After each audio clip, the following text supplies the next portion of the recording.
ॐ ह्रीं श्रीं क्रीं श्रीं कुबेराय अष्टलक्ष्मी मम गृहे धनं पुरय पुरय नमः।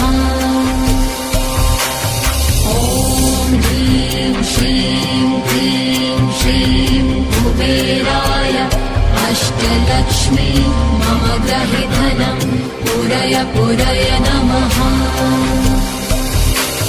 ॐ ह्रीं श्रीं क्रीं श्रीं कुबेराय अष्टलक्ष्मी मम गृहे धनं पुरय पुरय नमः।